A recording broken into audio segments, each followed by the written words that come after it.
There are two major streams of thought within the psychology and spiritual sectors. People who follow the law of attraction believe that what you think gathers momentum over time and attracts more positive thoughts. If we can tune our vibration towards things that make us happy, then this momentum will increase and being happy will become easier and easier. But there are others who make an equally effective argument. Every person has a shadow side that is repressed by modern society. If this shadow side is not scrutinized and allowed to express itself, then it will continue to lurk in our subconscious, and sabotaging our happiness. Whatever is within us needs to be processed and expressed in some way. It is a commonly accepted scientific principle that energy cannot be created or destroyed, but it can be transmuted.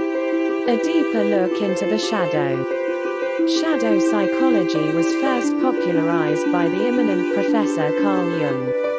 The shadow is the unconscious aspect of ourselves that we cannot consciously identify with. There are actually positive aspects of the shadow side. People pleasers need to start identifying with their anger and start telling people to get lost, in no uncertain terms. But because they were brought up in such a way as to respect others and be good, they find it difficult to consciously understand that saying no to people can be immensely organic, satisfying, and natural. Instead, they take on more work than they should and end up stressed, believing that sabotaging their mental and emotional well-being is somehow a positive thing. Generally, however, the shadow exhibits negative tendencies.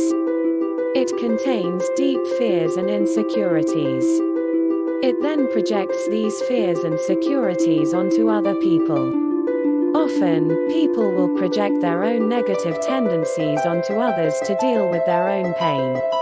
It is the next best thing to being able to confront it within themselves, which is far more difficult. For Jung, the best way to explore the shadow side was through dream work and symbolic analysis. The shadow was referred to as the unconscious in the works of both Sigmund Freud and Friedrich Nietzsche. The concept of shadow self has become much more popular in recent times due to the prior dominance of the law of attraction. More people than ever are involved in dream work and self-assessment questionnaires to dissolve shadow tendencies and bring the shadow self to the forefront of the conscious mind. The law of attraction. The law of attraction was first popularized by Jerry and Esther Hicks in the 2006 movie, The Secret. They stated to be channeling a non-physical entity known as Abraham. Jerry Hicks passed away from cancer in 2011, leading many to question the authenticity of the movement. Yet Esther Hicks is still very much active and has a massive following.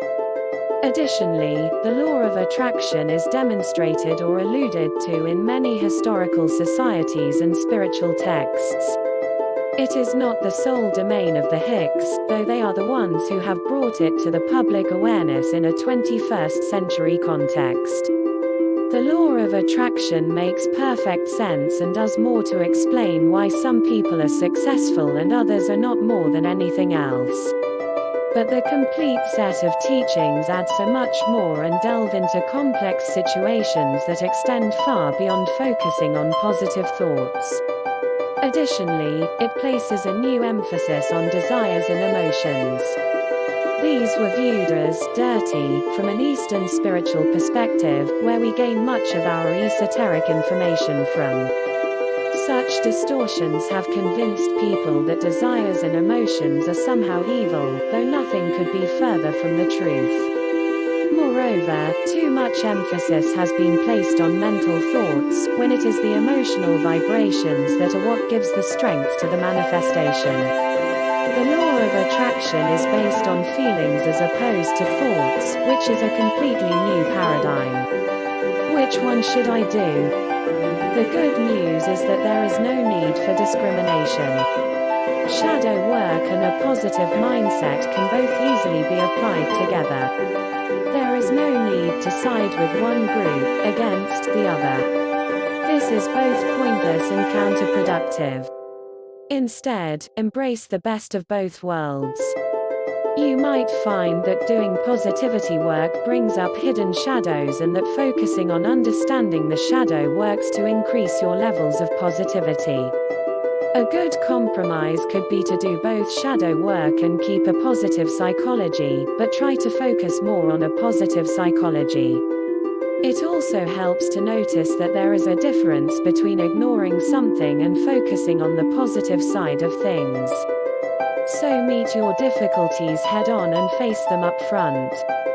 At the same time, try to look to the future and be optimistic about what it has in store for you. Don't avoid the past and your inner demons, as this has been identified as the #1 impediment to future growth and development. Emotional avoidance is also the leading cause of unhappiness according to some experts in the field of psychology.